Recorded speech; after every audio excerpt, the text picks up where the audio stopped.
अभी अभी main update निकलकर सामने आई है कि फ्रांस ने इतिहास का सबसे बड़ा ऑफर भारत के सामने रख दिया है। इस ऑफर के सामने आते ही अमेरिका और ब्रिटेन की कंपनियों ने अपना माथा पीटना शुरू कर दिया है, क्योंकि अभी तक यह कंपनी भारत के सामने अपने कुछ परसेंट टेक्नोलॉजी शेयर करती और उस शेयरिंग के बदले यह भारत से बिलियंस ऑफ डॉलर्स कॉन्ट्रैक्ट अपने नाम कर ले रही थी। लेकिन अब शायद इन देशों की मनमानी नहीं चलने वाली, क्योंकि फ्रांस ने भारत से कहा है कि हम अपने इंजन की 100% टेक्नोलॉजी आपको ट्रांसफर करने जा रहे हैं। यानी कि भारत के अंदर काम कर रहे वैज्ञानिकों को फ्रांस के इस इंजन में किस किस टेक्नोलॉजी का इस्तेमाल किया गया है उसकी सारी डिटेल्स पता रहेंगी। हम इन्हें अपने तौर तरीकों के हिसाब से मॉडिफाई कर पाएंगे, यानी कि भारत आने वाले समय में अपने 5th generation, 6th generation, even 7th generation fighter jet के अंदर भी इस इंजन का इस्तेमाल बड़ी आसानी से कर सकता है। अब यह बात तो आप सभी जानते होंगे कि भारत एक लंबे समय से इंतजार कर रहा है कि हम अपने स्वदेशी इंजन को कितनी जल्दी तैयार कर सकें, लेकिन अभी भी शायद हमें उस स्टेज तक पहुंचने में कुछ सालों का वक्त लग सकता है। लेकिन ऐसे में फ्रांस की तरफ से दिया गया यह ऑफर भारत के लिए एक बहुत बड़ी उपलब्धि बनकर के सामने आया है। इसके कुछ समय पहले शुरू किए गए प्रोजेक्ट, जिसे हम एम का नाम से जानते हैं, यानी कि एडवांस मीडियम कॉम्बैट एयरक्राफ्ट, इसको लेकर के रिसेंटली गवर्नमेंट ऑफ इंडिया ने डीआरडीओ को परमिशन भी दे दी है कि जल्द से जल्द इसके डिजाइनिंग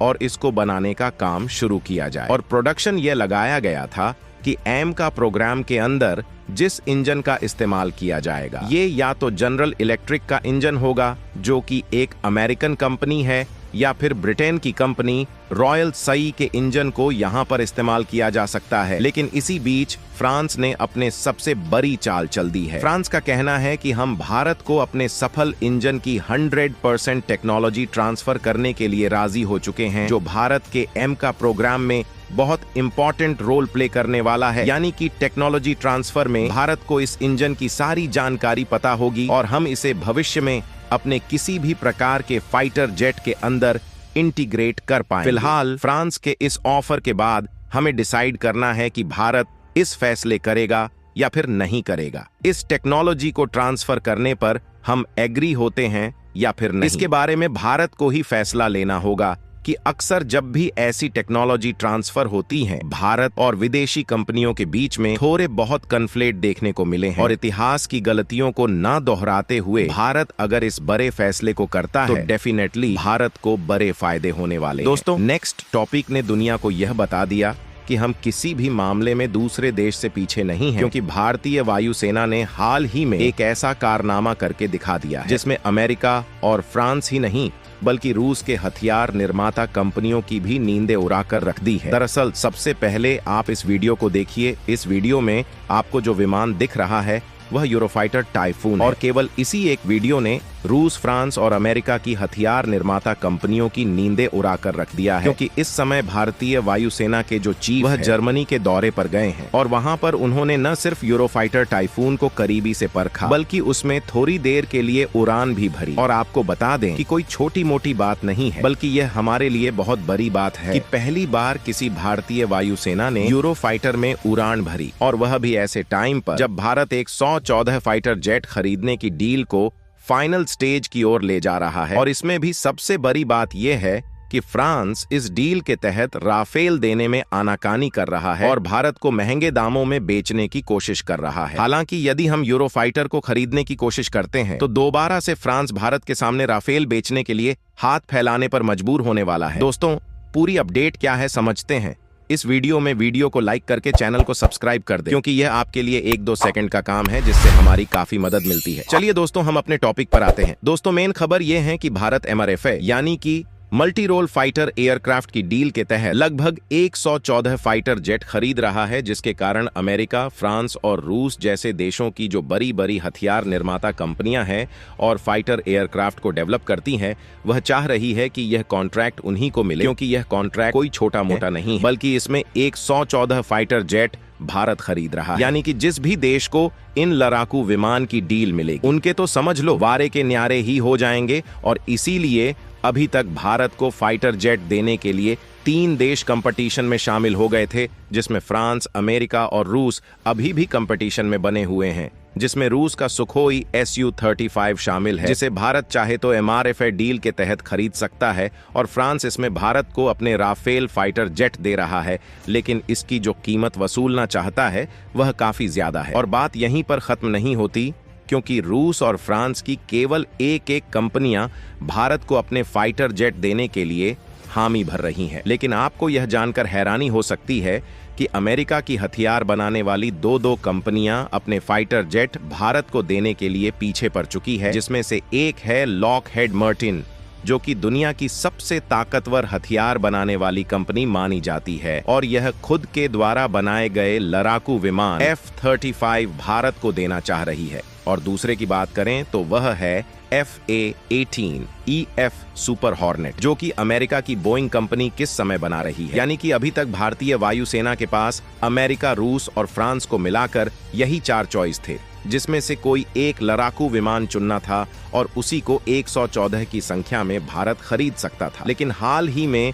एक ऐसी खबर निकल कर आ रही है जिसने इन चारों कंपनियों की धज्जियां उड़ा कर रख दिया है, क्योंकि हाल ही में भारत ने 26 राफेल खरीदने की डील को फ्रांस के साथ फाइनलाइज करने की शुरुआत की। लेकिन फ्रांस इसके लिए भारत से 2 गुनी कीमत वसूलना चाह रहा है। इसलिए यह बातें साफ होती हुई नजर आ रही है कि भारत इन राफेल फाइटर जेट को 2 गुनी कीमत में तो बिल्कुल भी नहीं खरीदने वाला है, क्योंकि इस समय आप अपनी स्क्रीन पर जो वीडियो देख रहे हैं, इस वीडियो के आने बाद ये कंफर्म हो चुका है कि इस मैदान में जाना माना और ताकतवर विमान यूरोफाइटर टाइफून भी कूद चुका है। और अच्छी बात यह है कि इंडियन एयर फोर्स के जो चीफ है वह हाल ही में इसको उड़ाकर इसकी टेस्टिंग भी ले चुके हैं कि आखिरकार यह भारत के लिए कितना कामगार साबित हो सकता है। और ऐसा नहीं है कि भारतीय वायुसेना के चीफ इसमें उड़कर टेस्टिंग करने के लिए खुद गए थे, बल्कि जर्मन की काउंटर पार्ट लिमिटेड की तरफ से खुद बुलाया गया था, जिससे यकीनन